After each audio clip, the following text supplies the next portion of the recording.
ఆ మంత్రి సీఎం జగన్కు అత్యంత నమ్మకస్తుడు, సన్నిహితుడు కూడా. జగన్ కోసమే పుట్టినట్లు మాట్లాడుతుంటారు. ప్రతిపక్షాలను చీల్చి చెండాడుతాడు. పవన్ కళ్యాణ్ మీద అయితే ఒంటి కాలు మీద లేయిస్తారు. ఆ వాగ్దాటితోనే జగన్ గుడ్ లుక్స్లో పడి మినిస్టర్ అయిపోయారు. దాంతో కాన్ఫిడెన్స్ లెవెల్స్ పెరిగిపోయాయో ఏమో, నియోజకవర్గ అభివృద్ధిని పట్టించుకోవడం మానేశారు. అదే చివరకు ఆయనకు నెగిటివ్ అయిందట.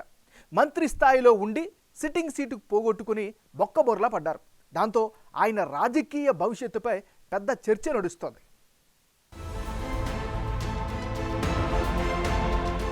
అనకాపల్లి ఎమ్మెల్యే మంత్రి గుడివాడ అమర్నాథ్ వైసీపీ నాయకుల్లో యంగ్ అండ్ డైనమిక్. మాటలతోనే కాదు, తన స్టెప్పులతో కూడా అందరినీ మురిపిస్తూ మరిపిస్తూ అనంతకాలంలోనే మంత్రిగా ఎదిగిన నాయకుడు. అమర్నాథ్ తండ్రి గుడివాడ గురునాథరావు ఎమ్మెల్యేగా, మంత్రిగా, ఎంపీగా పనిచేశారు. గురునాథరావు రాజకీయ వారసుడిగా రాజకీయాల్లోకి వచ్చిన గుడివాడ అమర్నాథ్ మొదట టీడీపీలో కార్పొరేటర్గా గెలిచారు. 2014 ఎన్నికల్లో వైసీపీ తరఫున అనకాపల్లి పార్లమెంట్ అభ్యర్థిగా పోటీ చేసి ఓడిపోయారు.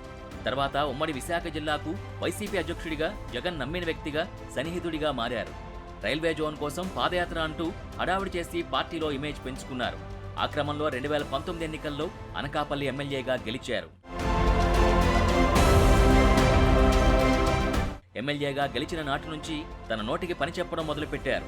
కాపు సామాజిక వర్గం నుంచి వచ్చిన నాయకుడు కావడంతో ముఖ్యంగా పవన్ కళ్యాణ్పై విమర్శలతో నిత్యం వార్తల్లో నిలిచే ప్రయత్నం చేస్తుంటారు.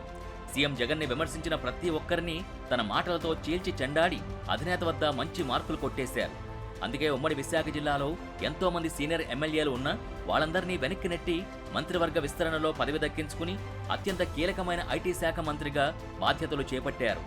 తన మాటలతో ప్రతిపక్ష నాయకులపై విమర్శలు చేసే అమర్నాథ్ మంత్రిగా అనవసరమైన వ్యాఖ్యలు చేసి ట్రోల్ అవుతూ ఇంకో ప్రత్యేక గుర్తింపు తెచ్చుకున్నారు.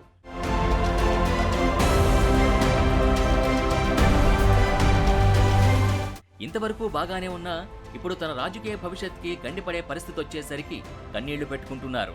వైసీపీ అధినేత వచ్చే ఎన్నికల కోసం గెలుపు గుర్రాల పేరుతో కొత్త వాళ్ళని దించుతూ మంత్రి అమర్నాథ్కి మొండి చేయి చూపించారు. సిట్టింగ్ల సీట్లు మారుస్తున్నారు అని తెలిసిన రోజు నుంచి మంత్రి అమర్నాథ్ తనకు సీటు వచ్చినా రాకపోయినా సీఎం జగన్ ఆదేశించిన పని చేసుకుంటానని, జెండాలు మోసే కార్యకర్తగా ఉంటానని ప్రకటనలు చేస్తూనే వచ్చారు.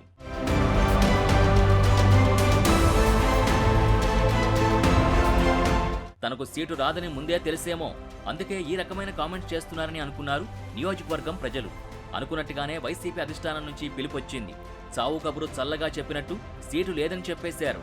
అసలు ఈ దేశంలోనే ఉండని ఒక కొత్త వ్యక్తి మలసాల భరత్ కుమార్ని నియోజకవర్గం ఇన్ఛార్జిగా ప్రకటించారు. మంత్రి అమర్నాథ్కు చేసేది లేక, పార్టీ అధినేతను ఏమీ అనలేక, బాధను బయటికి కక్కలేక కన్నీటి పర్యంతమవుతున్నారు.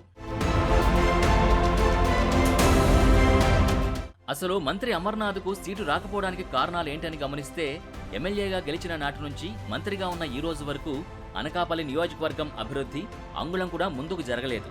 ఎమ్మెల్యేగా నియోజకవర్గాన్ని పట్టించుకోలేదని, చివరకు మంత్రి అయిన ఈ 2 ఏళ్లలో కనీసం రోడ్లు కూడా వేయించలేకపోవడంతో ఆయనపై ప్రజల్లో తీవ్ర వ్యతిరేకత వ్యక్తమవుతోంది.